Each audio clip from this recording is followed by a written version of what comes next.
happy Monday night, and welcome once again to the Comedy Doctors, the show where you give us your gripes, your problems, and we give you awful, terrible, insanely funny advice. I'm your host, Frank Licari. Very exciting show for you tonight. Very excited to be with these three comics. But before we get into all that, we need your help. So obviously, we're all going through stuff right now. It's been a hell of a year. We've all got some gripes, some pet peeves, some irritations, some frustrations going on in our life. Instead of sharing them with family and friends, you risk losing friendships, you risk losing relationships with the family. Put them right here in the comment sections. Give them to us. We will help you. That's why we're here. We're professionals. We've got our PhDs in Dr. Comedy. And we're excited to have you with us tonight. Before I introduce you to the comics, I always want to thank our sponsor, because without them, we wouldn't have a show. So let's thank our sponsors. The Big Apple Shopping Bazaar Jewelry Exchange and Salon and Spa Suites. Located off Atlantic Avenue in beautiful Delray Beach, Florida, this unique mini-mall will transport you to the streets of New York City for a one-of-a-kind shopping experience. The Big Apple Shopping Bazaar provides shoppers with over 65 one-of-a-kind specialty boutiques with amazing items at fantastic prices. For more information, go to BigAppleShoppingBazaar.com. Oh, thank you, Big Apple Shopping Bazaar, for keeping all your stores open. Very, very nice to have you as our sponsor. Everybody, if you're in Delray Beach, which apparently one of our comics will be soon, go take a visit and patronize the Big Apple Shopping Bazaar. You ready to meet our guest tonight? I'm excited to introduce this first lady. You have seen her on Entertainment Tonight's Last Call with Carson Daly, Larry King Live, Ripley's Believe It or Not, which we will talk about. Please welcome Fran Capo is with us tonight. How are you, Hey, Fran? how are you? I'm doing great. How are you? I am wonderful. You know, one of the credits that I didn't mention, Fran, is that you're in the Guinness Book of World Records. You want to tell everybody at home why you got into that little book? That little category? Yeah. Sure. Well, actually, I'm a 9-time world record holder. But the thing I'm most known for is I happen to be the Guinness Book of World Records fastest talking woman in the world.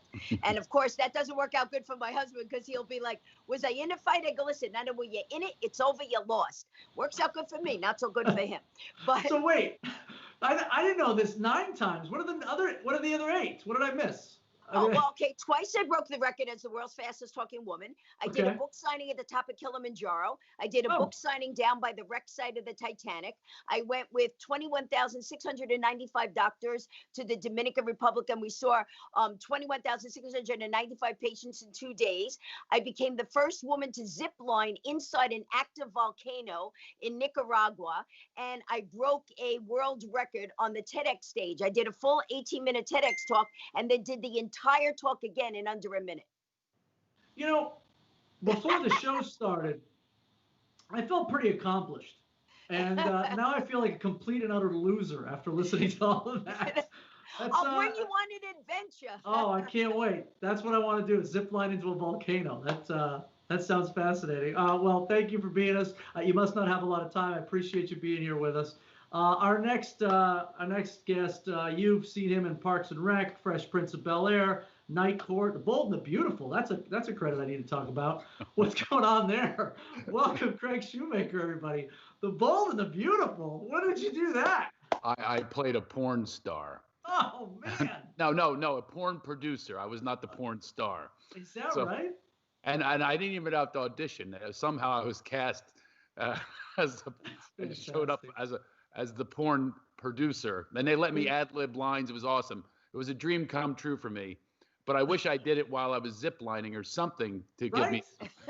Yeah, now that would be a feat. If you could direct a porn and zip line into a volcano at the same time, now you're doing something. Exactly. I bungee jumped out of a hot air balloon, but I didn't have any records. Well, that's impressive. Did you do it? Were you sober? Yeah, I think I was. Yeah. Did it by choice. That's amazing. Yes, they said bring $150 a piece in cash and meet us, and you had to blink the lights at like 4 o'clock in the morning. I said, they all know we have cash. They're gonna stab us and take our cash. This is no fucking bungee. Hey, by the way, I want you to know I am a doctor though. So here's my Here's Oh, my please. photo of me getting my doctorate. So there you go. Look at that. a legit doctor. Man, you guys have accomplished a lot. Boy, I'll tell you what. I don't know if I want to follow these two, but let me introduce our third guest tonight. You've seen him on Entourage, and Two Broke Girls, The King of Queens, and ER. Please welcome Jimmy Shubert, everybody. Jimmy, What's up? God, I hope you have something really impressive to talk about. Absolutely nothing, bro. I did some All right. Raja yoga today.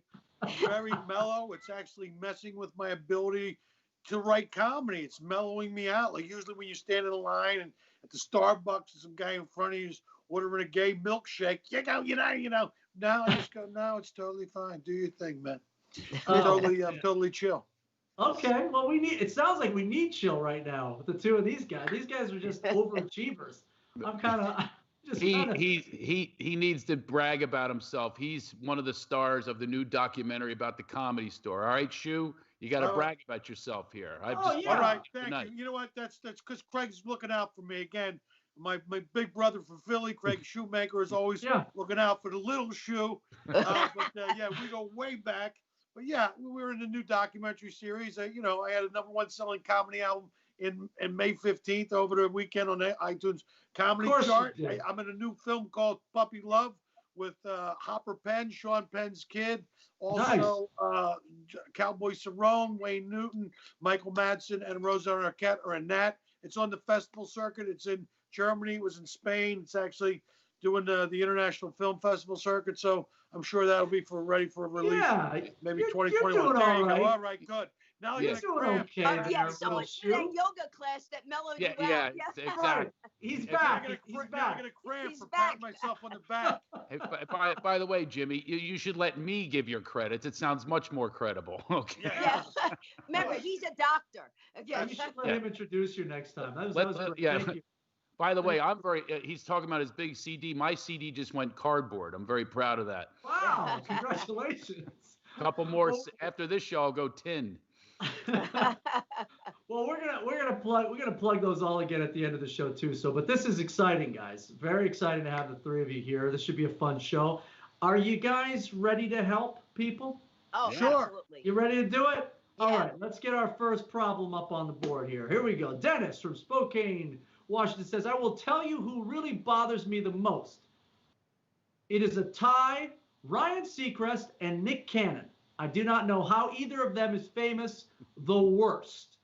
All right, Dennis from Spokane, Washington has a problem with talk show host Ryan Seacrest and Nick Cannon. Well, is Nick Cannon even doing a talk show anymore? I don't think he is. I think he's just doing his Wild and Out show, right? Are you guys anybody familiar with either of the two? You met him? Yes.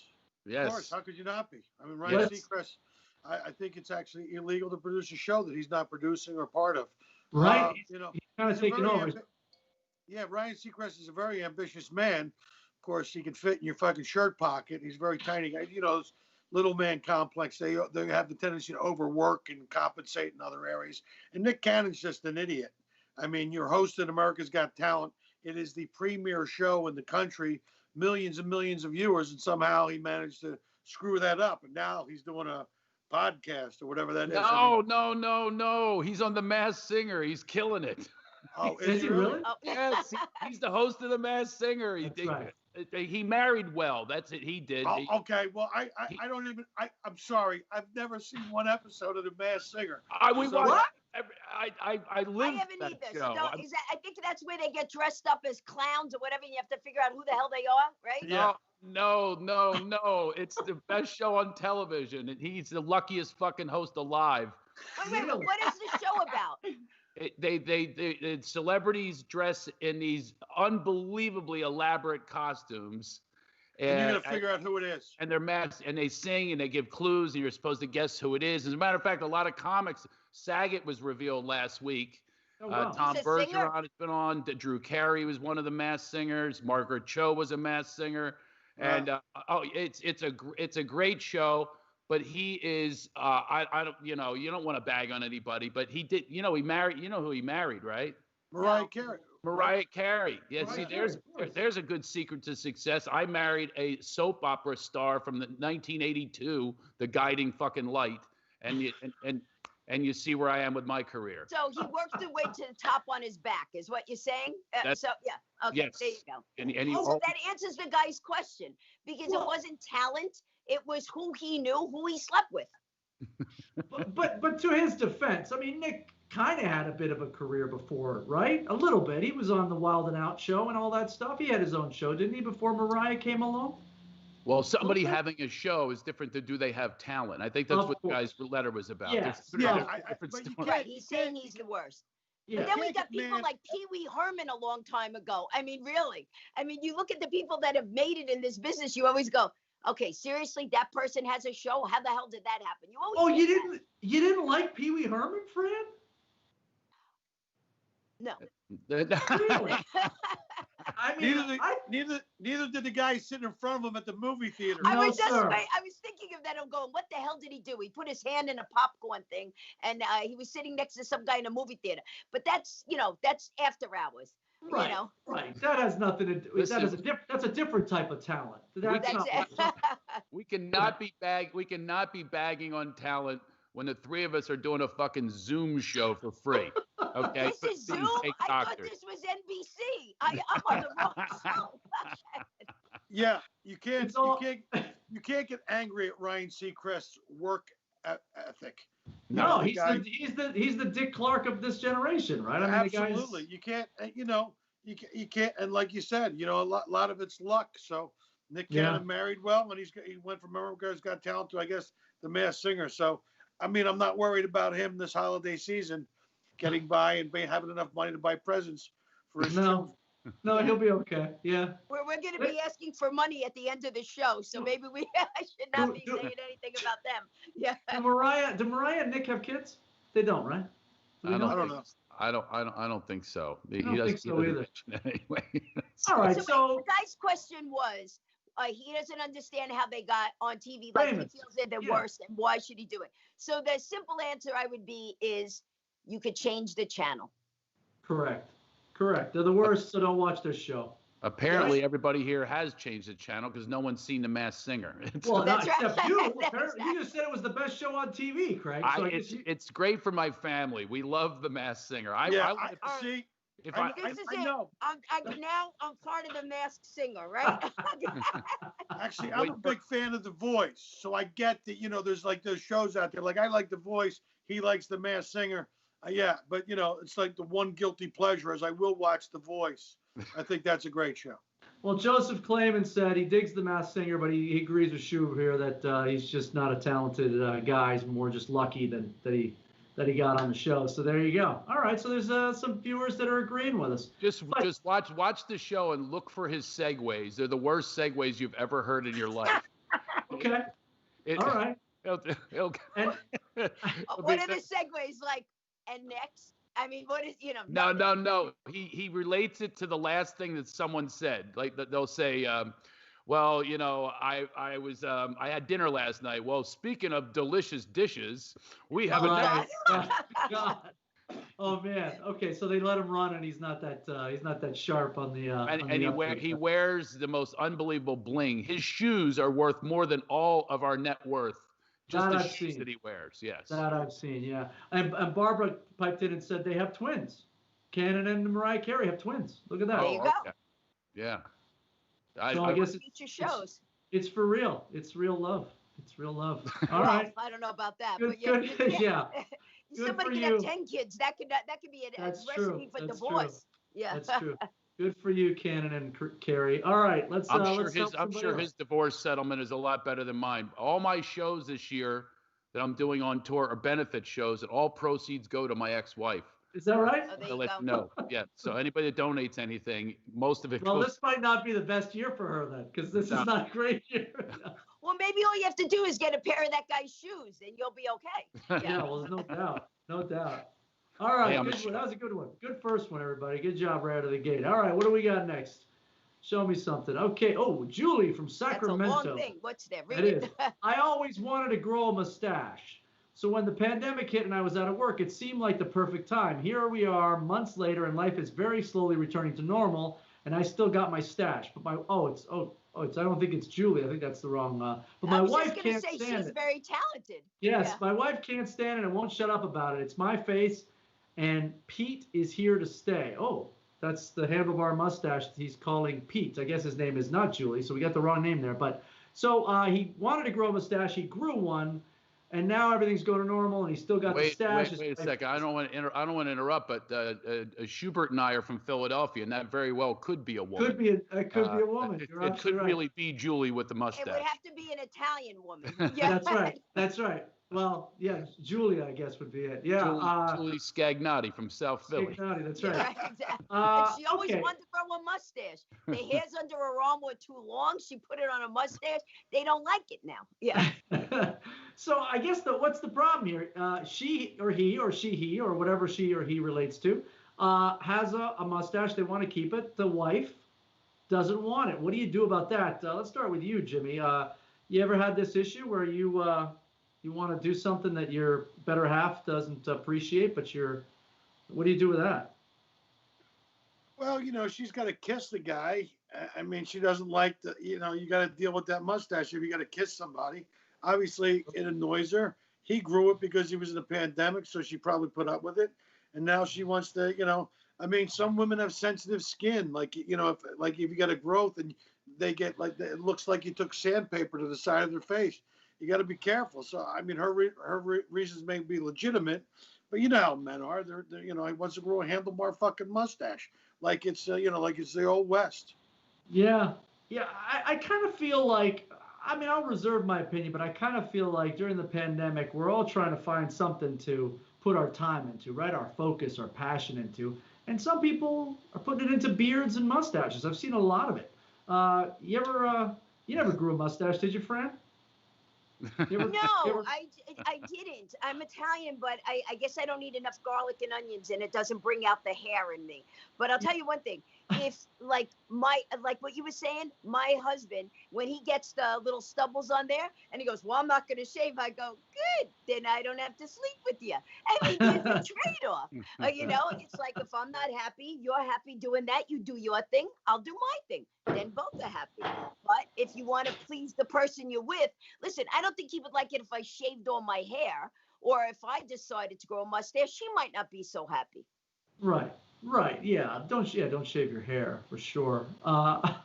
Craig, you ever had that issue? Obviously, you got an ex-wife. Did you ever?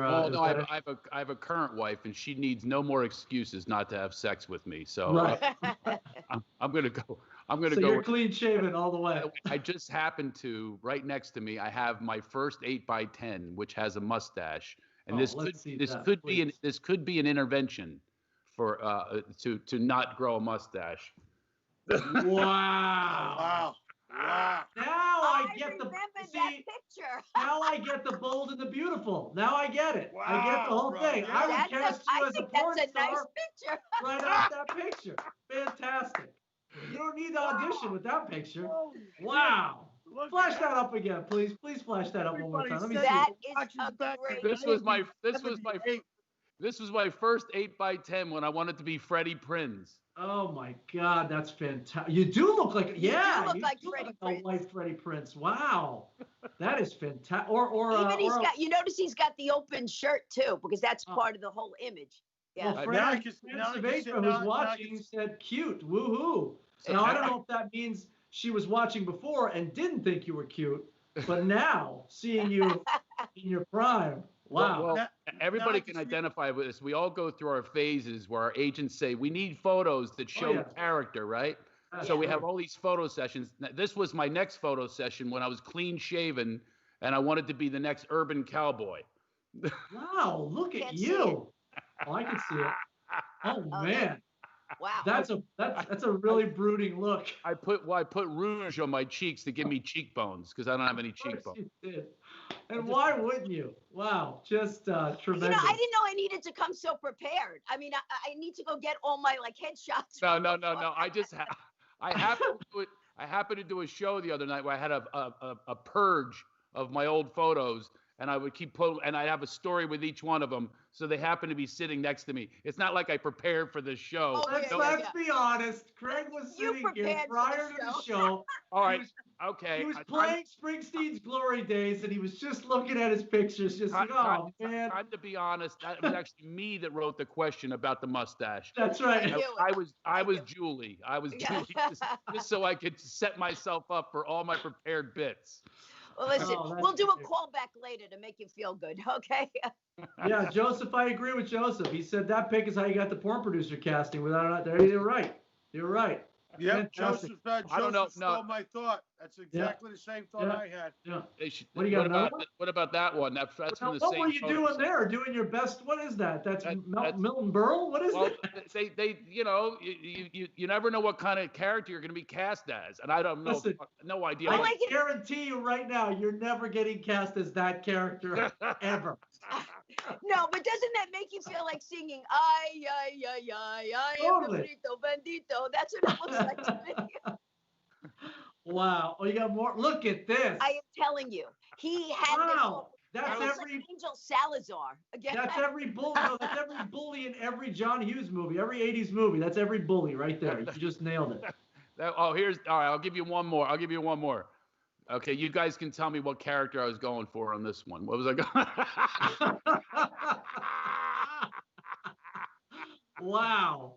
What different looks. That was gosh, yeah. I would have never. That was during my Jeffrey Dahmer phase. Yeah. Oh man, that's a range of characters right there. That's pretty good. That's how we got on the Bold and the Beautiful. You see that? Depends which picture he holds up. Yeah. Very, very nice. Gold. I agree. Joseph says those headshots are gold. That's a walk down memory lane right there for all of us. I think we probably all could pull out a. Fred thinks you look like a serial killer in that last one. I was never actually. I was on.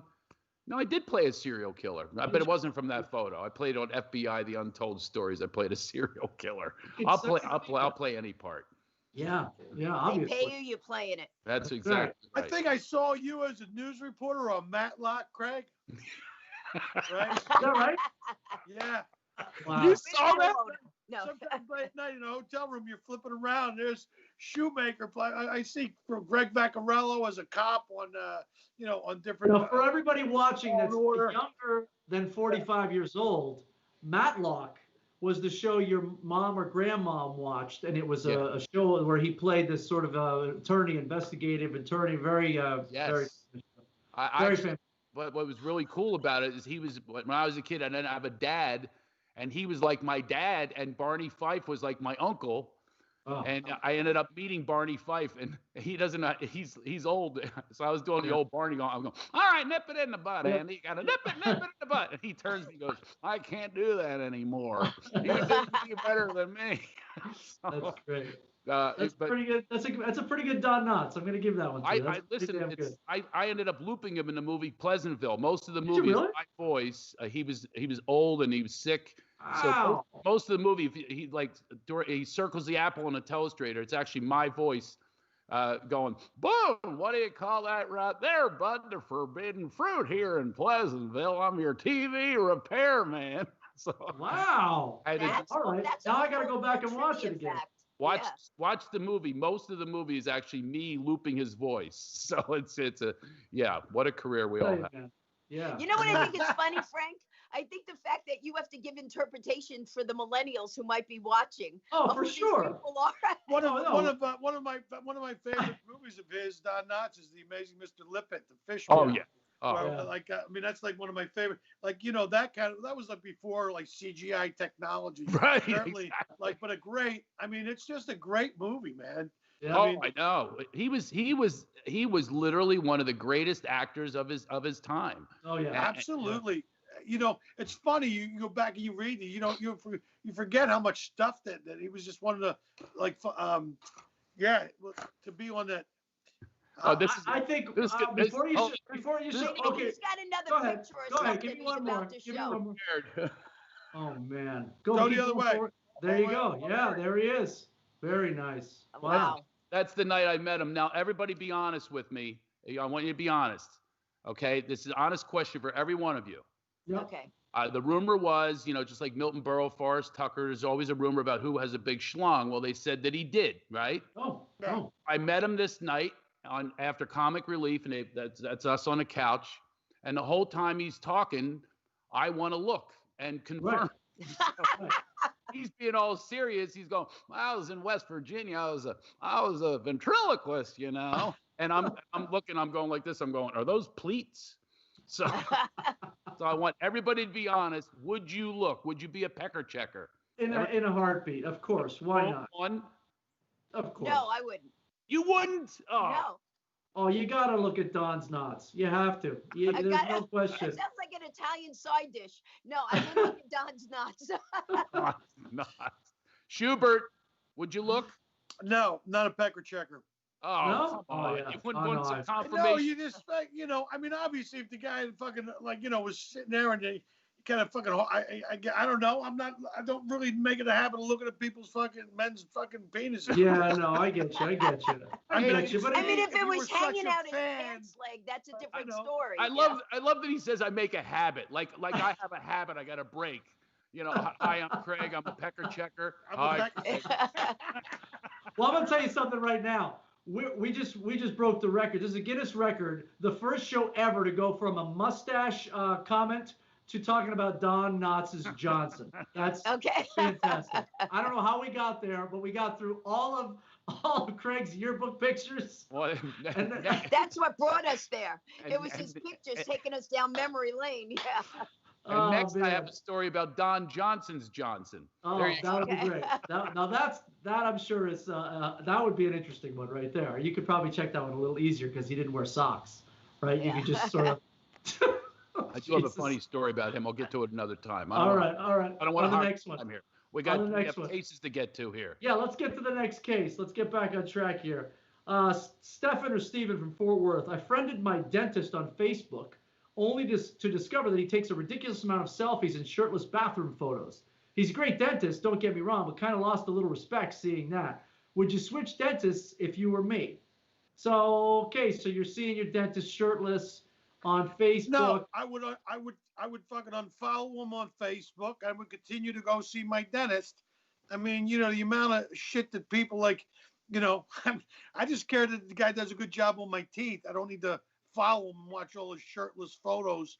What's wrong with people? I mean, I don't know. But let me ask you this, just to play devil's advocate. You've already seen the pictures, right? Now you're in the dentist's office, right, Jimmy? You're getting your teeth looked at, and are you picturing him shirtless? Is that uncomfortable now? This is going back to the pecker checker question. Now you're picturing the guy and trying to picture what he looks like. You just fucking, if the guy's a good, how tough it is to find a good dentist. I agree with you. Unfollow the guy and stay with I care more about the fact that he's a great dentist than the fact that he likes to walk around half fucking naked taking pictures of himself. So does Anthony Weiner. I mean, look what happened to him. That's right. Joseph's saying exactly, agrees with you, Schubert. Craig, would it bother you though, Craig, that you had already seen your dentist kind of half naked? Would you be able to get that picture out of your head? If it was a female dentist, I'd prefer it. Well, sure. You would say, can you show me just like the pictures? Yeah. Sure. But assuming it's a male one, because I would assume it was. I think if a guy had seen his shirtless dentist, the female, he'd probably have a toothache every day. So right. You want to know? The honest truth is my dentist does frequently put up photos of him surfing. So he's definitely topless. He has surf photos everywhere, and he gives you headphones. He gives you headphones with the ocean. So yes, I'm okay with it. Wow. So you get the headphones with the ocean, and you can actually transport yourself to his Facebook wall and see him in his little shorts. No, I transport myself to his dental hygienist who is hot. Oh, gotcha. Okay. It goes back to that Facebook thing of the girl having the chest open. Yes. Okay. Yeah. In fact, you could tell girls like a dental assistant's really hot when you eat like a box of Oreo cookies and go ahead, clean me up now. It'll take extra time for to get all those Oreo cookies out, hovering above you. Sounds like you're speaking from experience. Joseph just commented that he would never, in no way, would he ever friend a doctor or a dentist on Facebook. He wants to keep. Yeah, that's the other thing. You know. Yeah. I think that's there's certain people that are in your life that you probably don't want to have a personal view of, a personal. Really want to keep it all professional, right? You don't want to necessarily see your Verizon guy follow him after he puts his your Wi-Fi router in. You don't want to see him on the beach topless. I go by this. If they're a political asshole, I don't care what they do, they're out. Yeah, Right. absolutely. There's nothing more, and it's on both sides. I I don't care what you think. Exactly, I agree with that. Yeah. You might, somebody may have another opinion. They might have a good reason for their opinion. Yeah. I mean, I just think it's so ridiculous that you think you're that important that I give a fuck what you think. I fucking unfollow and block motherfuckers faster. I got a blister on my finger from unfollowing and blocking people. It's like, that's what's happened, right? I only give a shit because I follow my brothers and their families and the nieces and nephews. That's all I really care about. I don't need to see the original intention. The original intention of the Facebook. Well, first off, Instagram, Twitter, and Facebook, they're all internet ghettos designed to eradicate original thought and ideas. God forbid you step out of lockstep with the. Oh my God! Then exactly. So I think it's all ridiculous. They're the disinformationalists. I mean, it's they calculate. They got the artificial intelligence. They're putting ads on your feed. I was talking to my brother having some almond butter. You sign into Facebook afterwards. You goes, hey, you want some jelly? You want some bread? I don't know. I just have a couple spoonfuls of almond butter without you spying on me, Facebook. I mean, they just, Amazon just bought Whole Foods. So now, not only do they know what's in my cabinets, in my bedroom, now they know what's in my refrigerator and my cupboards. And I mean, Jesus. I mean, and it's all about collecting data on people. That's the thing. It's all about mining data. Everything you post, everything you say, everything you do is collected and put into a file. Believe me, we're all fucked. I mean, it really, the thing that makes the human race. There is. I saw the movie. I was just about to ask you guys if you saw. It's called Social Dilemma, and it's absolutely true. I don't know how they know I have a shitty golf swing, but I'm getting a lot of golf lessons that are sent. I don't know who. But have you ever had it where you're actually thinking of something and you haven't said it out loud, and all of a sudden it pops up? Oh yeah. And I said, shit, did I say that out loud? How the hell did they know I was thinking about that? It's algorithms, man. It's weird. Yeah. We are creatures of habit. It's like, it all recycles and stuff. So it's so bizarre. I think the next great revolution will people be just walking away from all that stuff, because it's not the thing. I think that make the human race great was their ability to make eye contact and discuss ideas and concepts. And that's what made us. That's what makes us. What gets us together. But ever since social media, you've seen this division and this hatred, and people like, Jesus. I mean, I post a YouTube video on some douchebag who lives in his mom and dad's basement, who watches Pornhub and plays PlayStation 4 and eats Doritos and drinks energy drinks and beat off until his dick is orange. He's gonna make some judgment call on my fucking life. Are you kidding me? Well, tell me how you really feel. Remember when Jimmy told us he was doing yoga before? See, that's why I do yoga. That's why he got out of the yoga once he started doing those credits. I mean, if that's you on yoga, I would hate to see you without it. So please keep doing the yoga. If I open the refrigerator door, the light comes on, I do 15 minutes. All right. It's gotten during the quarantine. I'm entertaining, Jimmy's that dichotomy. It's like, fuck you, namaste, motherfucker. Right. But he's with a mustache and an open shirt. That's a very funny character, though. I think Craig probably has a picture for that. Did you ever have a picture of your angry yogi? Funny she said. I had a podcast. A guy was on my podcast who's a really spiritual cat, and I like to be spiritual. But I have this Philly in me, and I kept going back and forth to Philly and spiritual. Yeah. And I ended up like apologizing, and then I'd go after somebody. Yep. And by the way, I don't know how to spiritually handle cancel culture. I wrote one little joke. All I said was I couldn't wait for Mike Pence in the debate or something like that. And they came after me, and I was like, if you don't like a joke, fucking move on. There'll be another one coming you're not offended by. This everybody's offended and they're selfish with their offense. Everybody has to it's like, oh, who cares? I said something about diabetes, and this guy he says, my daughter has diabetes. I don't give a fuck. I'm not saying that she's a bad person, that she has diabetes. I'm making fun of diabetes. Well, the thing is, you did, Jimmy. Do you see what you did, Jimmy? Now Greg's all riled up. His veins are coming out. But he has a right to be riled up. Cancel culture fucking blows. Oh, it's like, worse. I mean, I'm sorry you don't have any sense of humor, but I mean, that's where we're at. And not only that, as soon as they said that you couldn't get Aunt Jemima, I actually went out and bought 4 boxes.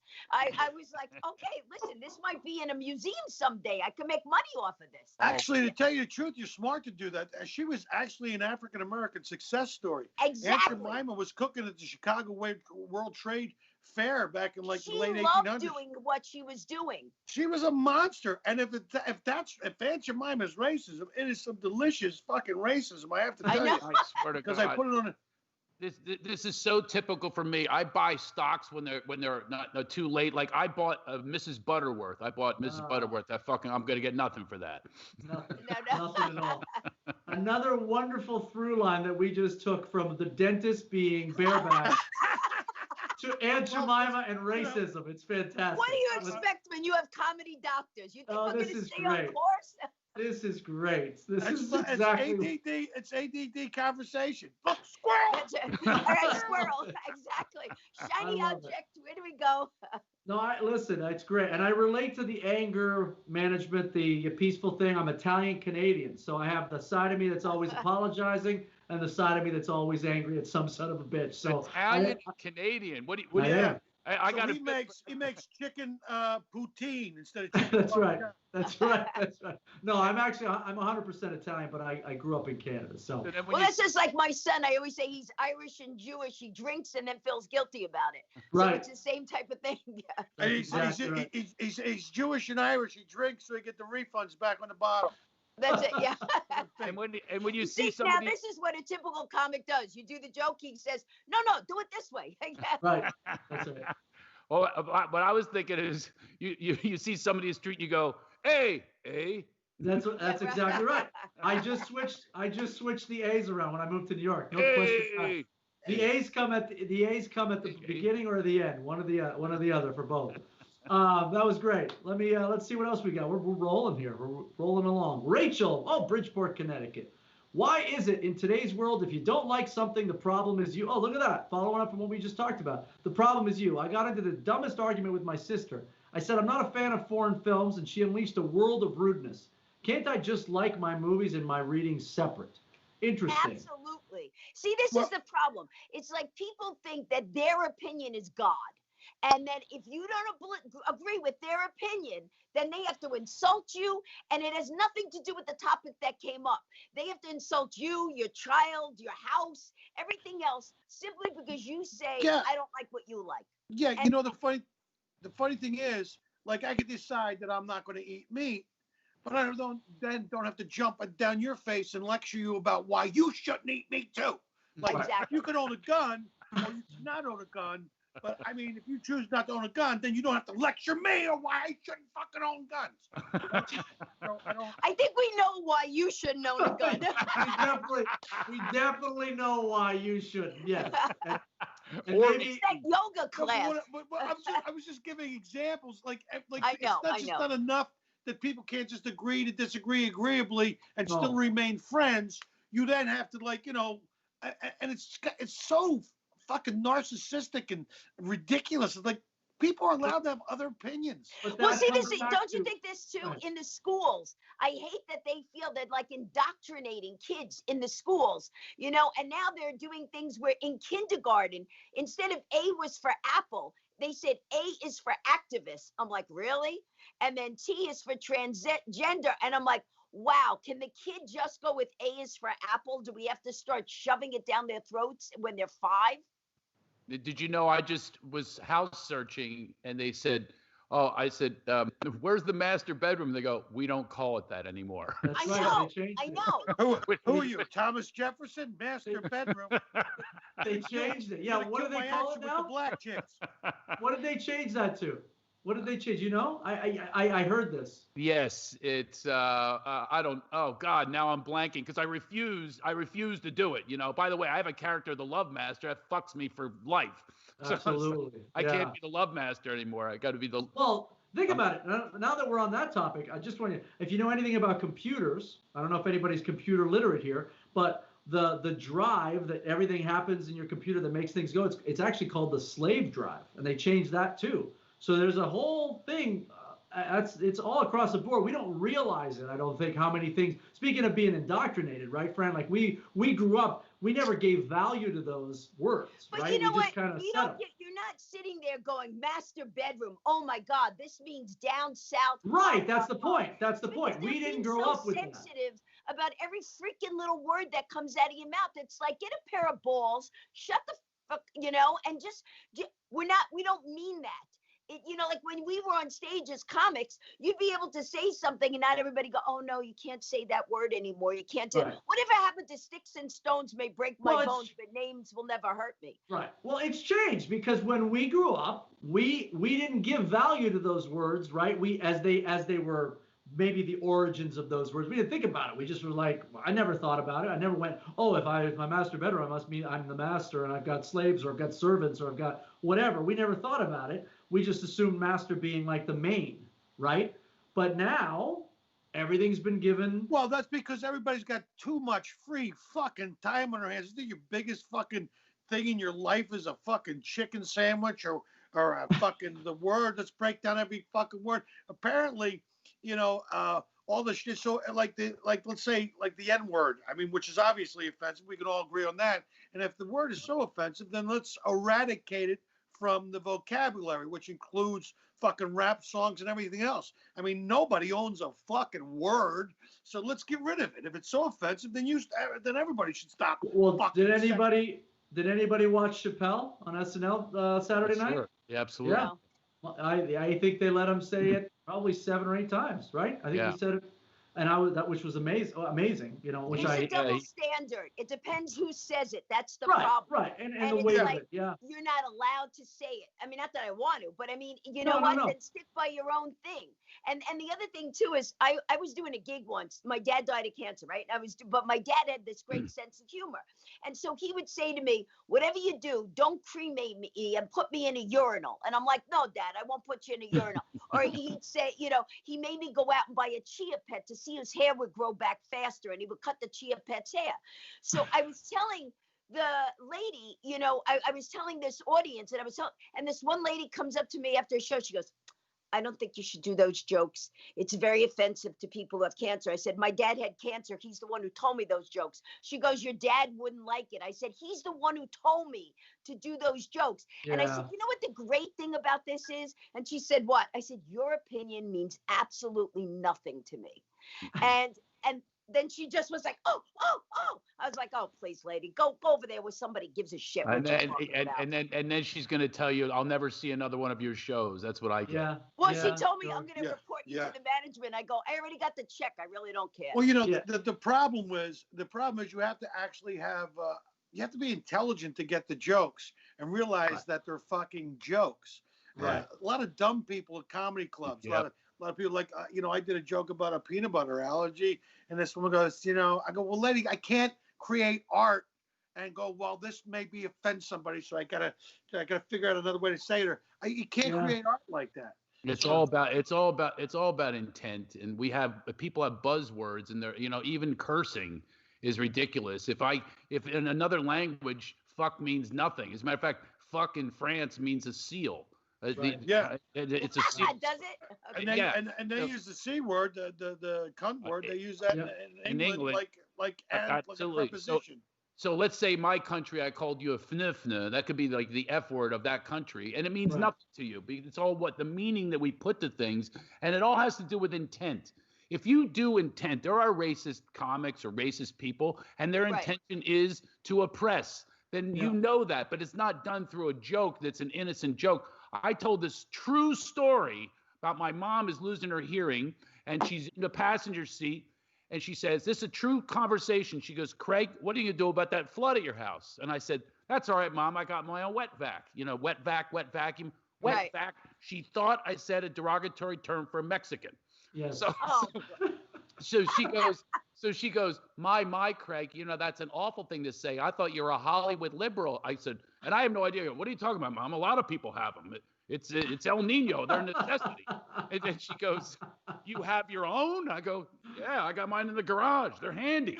This went on for 10 minutes. And finally she goes, how do you get one? I go, they're right in front of Home Depot. So I tell that story on stage, right? And it's a true story. And I don't even use the word. 8 people got up and left.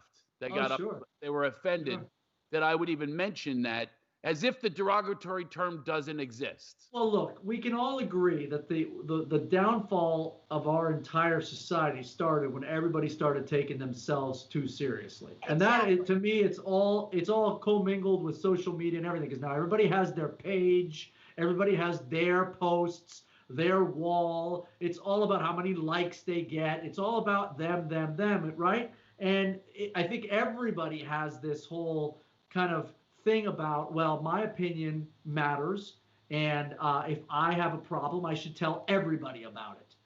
Whereas I think we live in they're self-obsessed people. Yeah, and here's the part that drives me crazy. Is comedians are literally giving laughter medicine. We are essential workers. We will build your immunity through laughter. Healing endorphins are released when you laugh. Exactly. I have an organization called Laughter Heals. It's all about spreading the awareness of the power of laughter. We are giving you that gift, and you are taking that gift away, and it's free to laugh, really. I mean, a little cover charge. It's much better than going to a pharmacy and getting addicted to some fucking drug where they make trillions of dollars. But there's no laughter lobby in Washington, but there should be, to say we are people that you need to encourage to get out there and not knock every single thing we try to say to you. Move on to the next joke, but understand that we are giving you something that's so good for you. And that's what really drives me nuts, is we're the ones that are being canceled. The court jesters are out the fucking window now. We're the truth tellers. We're the curtain pullers. That's exactly right. It's the last possible place where you can get truth now. It's the last possible place to get it. And people just need to lighten up about the whole thing. That's the problem. They're taking everything so seriously. And I usually, a lot of times when I get on stage, I will say up front, I'm an equal opportunity offender. If you're going to get offended, then all of you should get up and leave right now. Because I'm just going to do my jokes, take it in stride. It's a comedy club. If you can't handle it, you need to leave. Yeah. George Orwell said it best. He says the further a society drifts from the truth, the more they hate the people who speak it. And and these are words that it's like you write something on Twitter and people assume that you meant this. And I go, no, that's not even close to what the fuck I meant. You know. I mean, really, what they need is a sarcasm font so people know that you're fucking joking. But exactly. like of all the shit that you could fuck, like you're gonna who the fuck are you to cancel anybody?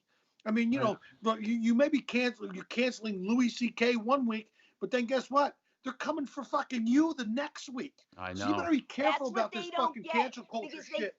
They think they're immune to it. They think they can do it to other people. Then the second it happens to them, all of a sudden it's like, oh, I don't like this. Well, then you should have thought of that before. You can't have one way or the other. You can't be hypocritical.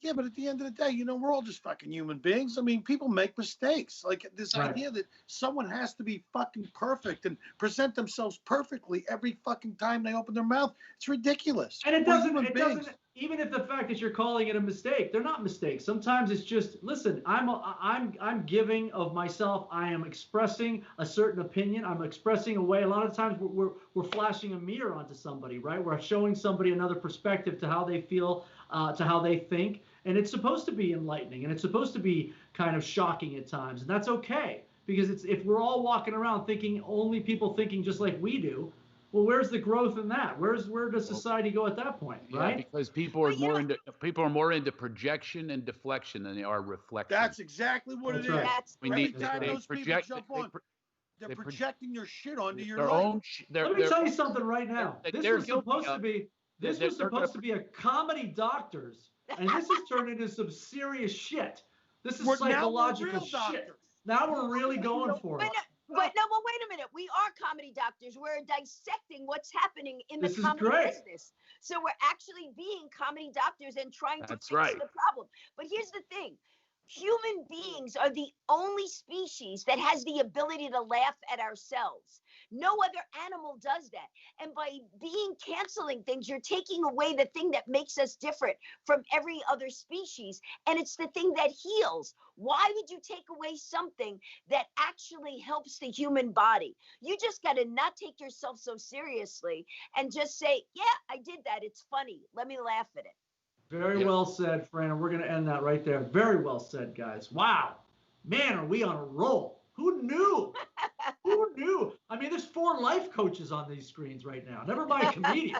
That's actually true. That's actually true. I do a lot of life guiding. There you go. And I don't want to say I'm fucked up, but my life coach uses a whistle. Is that your dog? Let's see if we can help one more person before we end this puppy tonight. Let's see what we got. Tori in L.A. Oh, in L.A. Here we go. Oh, this one should be interesting. My husband and I are swingers. We're very discreet about it. However, our neighbors recently found out and are trying to get us kicked out of the complex. There you go. We live it. It's not like we're throwing orgy parties. The only reason they even found out was because a mutual friend told them. Any advice? Here you go. We got some swingers next door. Now they're looking to get kicked out because their neighbor found out. I mean, I guess it's kind of a follow-up to what we've been talking about, right? Well, yes. The people are probably projecting. They probably are pissed that they're not invited. Right. So, well, it seems like most of the problems in this world are created by people who just can't mind their own fucking business. Yes. Just mind your own fucking business. Who cares if Ted and Rita like to fucking put on a strap on and she likes to stretch him out like an old raincoat? That's none of your business. Fred puts in 8 hours. He wants to come home and slip in some pumps and some lingerie. Why do you care? Let Fred do what he wants. You know? As long as they're not making you do it, why do you care what they're doing? Exactly. Right. And by the way, Tori, I am in Los Angeles, and if you need someone to open for your swinger party, I'm right there. Okay. Are you gonna listen? He already played a porn star, so he's right there. I don't think there's anything he hasn't played, according to those pictures. There's more headshots where the others came from. Yeah. Don't they have those swingers don't they have those swingers clubs down in Florida? Like they used to have a bunch of them. Like, the guys would show up, like the single guys would go to the wife swapping parties, and I guess they called them like fucking towel sharks. Like they were sitting there with the towels on, hanging out the bar. That's funny. Goes, hey, we come to the wife swap. Yeah, my wife's at home tonight. Hey, but what's your wife's name again? Like these guys were towel sharks waiting to just. Well, Jeff just put on the screen. To a wife swapping party stag. Jeff just put on the screen that in L.A., the swingers would be there it is. In California, wouldn't the non-swingers be the minority? Question mark. That's a good point. I'm pissed off. I heard my neighborhood has a lot of swinging. I've never been invited once, so I don't know what the hell's going on here. I'm like scanning, looking for lawn gnomes or whatever a fucking indication is, and I can never find it. And I swear that I hear about it all the time. Not once have I been. Is that how they invite you to the party with a lawn gnome? Is that how they invite you to these swingers parties? Yeah, with the lantern points towards where the house is. Yeah. Oh, is that right? I didn't know. I did the Throckmorton Theater up in San Francisco. Yeah. And apparently, which is a great old theater. Charles Chaplin used to play there when he came down from the mining towns. That was one of the theaters he played. So that was awesome. But Throckmorton is the area in San Francisco where they first started that, like they call them key swapping parties. Like everybody would put their keys in a bowl, and they would pick a key. And whatever key you picked out, you would go home with them. So I guess there were, I guess the village that cheats together stays together. I guess I don't know. Look at that! Wow, that's an interesting game. I haven't heard of that one before. Well, can you imagine if they put your key in the bowl and you didn't even know you were involved? All of a sudden, someone shows up at your door, like, who the hell are you? Would you? Wow. Next thing you know, you go to a key swapping party. Next thing you know, your asshole looks like an old catcher's mitt. You want to hear? That was too visual. You want to hear a weird coincidence? Tell me. I had a threesome. And Schubert, you and I worked together that night outside of Philadelphia. And I had that was my I shouldn't use these words. My first threesome was after. There's a lot more to this. Let me clarify. Let me clarify. Just bitch about not getting invited. Schubert wasn't part of the threesome, right? Let me clarify that. Schubert wasn't in. I left him behind, and I went down with both of them. I left him. He loves the stage. Fuck that. I'm out of here. I'm gonna go find a hotel. Gotcha. And he had a threesome. That's amazing. Wow. All right, but do you feel a little slighted right now, Jimmy, that you just kind of? No, I've had plenty. I've had plenty of my own fun. Fun, yeah. You know, yeah. I haven't really hurt in that department in my life. I've been very blessed in that area. Good for you, Jimmy. Watch what you say. Someone's going to be offended by this. You're going to get tweets later on. They won't be offended because he said he's been very blessed. That he just used the right verbiage. I've been very blessed to have a lot of fun, i.e. threesomes in my life. Very you know, I haven't really heard. I mean, you know, I've been lucky enough to be with people that have the long-term serious adult relationships, and I've also had fun in between. So yeah, it's none of your business. You can read about it in my new book, Jimmy Shubert. I finally overcome my crippling shyness. Unauthorized autobiography. You can pick it up at the bookstore.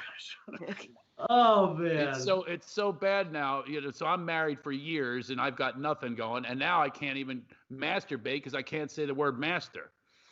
Oh. Well, what are you gonna say? Minor bait? Yeah.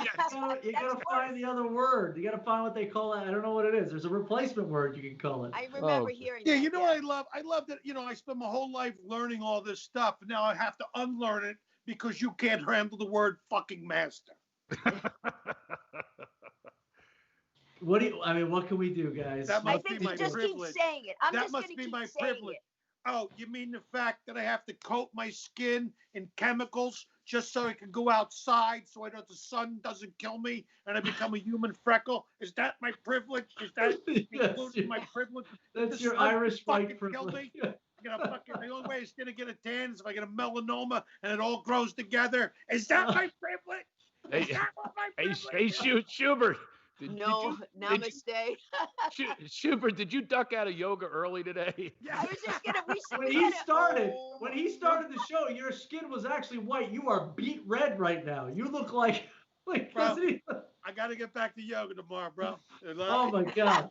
Listen, this has been so fun and so enlightening having you three together here.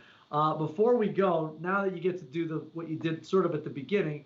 Right before we go, we got 3 minutes left before I sign us off here. But Craig, you want to tell us what you got coming up or what you've had gone and where we can find you on the Ethernet web?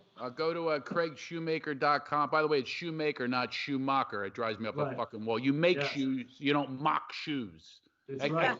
Except for Crocs. Those you can mock. You can mock those. You know what the holes are for, so your self-esteem can slip out. But anyway, the craigshoemaker.com, and you sign up for my shoes letter. You have all the stuff that I've got live streaming out of my studios here. We do comedy shows. I also have Dr. Craig Shoemaker, Can I Help You podcast. I love helping people. As a matter of fact, I'm seeing private clients. And also we have the Enlightened Up workshop where we tell people enlighten the fuck up. So it is a combination of being enlightened and happy and joy filled, and also a lot of healing laughter. And we have the Laughter Heals Foundation, laughterheals.org. Wow, that's a lot going on. We're raising money now for comedians who are out of work, and not including me. That's very cool. Craig was going to have his dog neutered. Instead, he just made the dog wear Crocs. Jimmy, what do you got coming up? I know you said it at the beginning, but you got a bunch of dates coming up. Ramble through those quick for me, will you? Yeah, we got Hasselbrook Heights, New Jersey on the 27th and 28th. The 26th, I'll be at Soul Joel's up in Royersford, Pennsylvania. I'm also doing some shows at Laugh-In in Fort Myers on the 15th. Or the 15th, I'll be at Toros. The 14th, I'll be at Laugh-In in Fort Myers. You go to jimmyshubert.com and follow me on all the social media. It's Jimmy Shubert, comedian on Facebook page, and Jimmy Shubert on Instagram and Twitter. And always got new stuff happening. So fantastic. Fran, what you got coming up quickly? Okay, so I have francapo.com. Besides being a comedian, I have a podcast called Fran's World about humor, health, happiness, and finding your dreams. And so people could go there and they get to hear people from all different walks of life and how they became successful. I'm also a certified hypnotherapist. So as a free gift, if people go to my website, which is francapo.com, they go to the website, they could download either a morning or a nighttime mindset meditation, and it relaxes them. It's for, maybe you could use this here. I was going to say, Jimmy. It's for anxiety. It's for positive thoughts. And that's great. It's actually even helped people who have had psychotic episodes who couldn't get to sleep, and they've taken the meditation, and without medication, within 17 minutes they were asleep. The other thing I have is I have written 22 books. So if you go to francapo.com and you're looking for some stuff to read, my book, Hopeful, the City of Light, actually hit number 11 on Amazon, and it contains the 44 secrets of happiness. Fantastic. And it's, so francapo.com, you can see all that stuff. Yeah. And apparently Craig has books there too, so you can go to craigshoemaker.com and I'm sure he'll... Yes, I've got, I have to change the name of it because it's called Love Mastered. Okay. There you go. Oh yeah, change that Digital name. Journey of Love and Happiness. But Fran, I want to have you on my podcast. Of course, I want you on the podcast. All of you guys, I want you all on the podcast because we're all of the same cloth. We all want to help people heal through laughter and help people in life. And the comedians are the ones that do it. So people out there, shut the fuck up and invite us in, and we will make you laugh and make you happy. Absolutely. Thank you guys for everybody. Be safe. Yeah. Thanks for having having us. I want to thank the Big Apple Shopping Bazaar for having us. Thank you all for watching Comedy Doctors. We'll see you next Monday at 9 p.m. Good night, everybody. Peace. This will...